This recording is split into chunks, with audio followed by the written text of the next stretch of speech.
সবাইকে। আজ তোমাদের সাথে আমি শেয়ার করতে চলেছি নববর্ষের স্পেশাল লুক। তো পুরো লুকটা হতে চলেছে একদম অ্যাফোর্ডেবল রেঞ্জের মধ্যে, step by step makeup tutorial. তো তোমরা যারা মেকআপ করতে ভালোবাসো অবশ্যই ভিডিওটা তোমাদের জন্য। তো আমি প্রথমে ওয়েব টিস্যু দিয়ে পুরো ফেসটা ক্লিন করে নিয়েছি। যেহেতু এটা সামারের মেকআপ করছি তাই আইস কিউব নিয়ে পুরো ফেসটাতে একদম কুলিং করে নিয়েছি।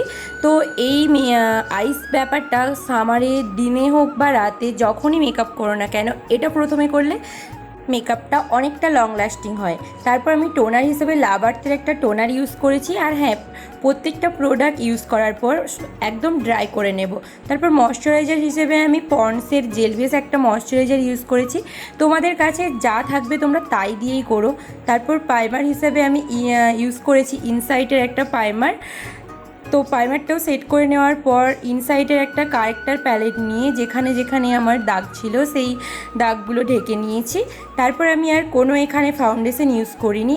আমার কাছে ছিল অ্যাভনের একটা সিসি ক্রিম। তোমাদের কাছে যা থাকবে সেই সিসি ক্রিম বা এর পরিবর্তে তোমরা ফাউন্ডেশনও ইউজ করতে পারো। তারপর আমি ক্রিম ব্রাশার হিসেবে, যেহেতু এটা অ্যাফোর্ডেবল রেঞ্জের মধ্যে, তাই লিপস্টিক দিয়েই ক্রিম ব্রাশার করে তোমাদের দেখিয়েছি। তো তোমরা এভাবে করতে পারো, দেখবে মেকআপটা সত্যিই সুন্দর হবে। তারপর যেহেতু আমার অনেকটা বড় ফেস, তাই ইনসাইডের ওই কারেক্টার প্যালেট থেকেই একটু ক্রিম কন্ট্রোল করে নিয়েছি। তোমাদের যাদের ছোট ফেস তাদের কন্ট্রোল করার কোনো প্রয়োজন নেই, ডাস্ট কন্ট্রোল হলেই হয়ে যায়।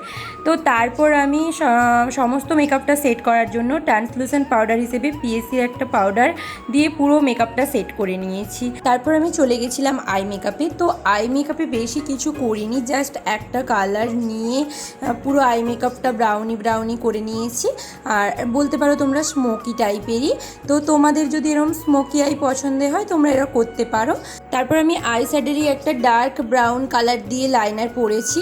তারপর কাজল পরেছি, ইউজ করেছি হোজোর হাইলাইটার। এটা অ্যাফোর্ডেবল রেঞ্জের মধ্যে খুবই একটা ভালো হাইলাইটার। তো তোমরা তোমাদের পছন্দের হাইলাইটার ইউজ করতে পারো। তো আমি এখানে এটাই ইউজ করেছি। তারপর পিএসসির একটা সেটিং স্প্রে দিয়ে পুরো মেকআপ সেট করে নিয়েছি। তো তোমরা যারা চাইছো যে নববর্ষে এরম সুন্দর স্পেশাল লুক করতে বা যে কোনো ওকেশানে এরম সুন্দর মিষ্টি করে সেজে যেতে, তো ঝটপট তোমরা এরমভাবে ট্রাই করে যেতে পারো। তো আমার ভিডিওটা কেমন লাগলো ওভারঅল সেটা কিন্তু অবশ্যই কমেন্ট করে জানাতে হবে। আর ভালো লাগলে বেশি বেশি শেয়ার লাইক করতে হবে। তো আজকের মতো টাটা, দেখাবে নেক্সট ভিডিওতে।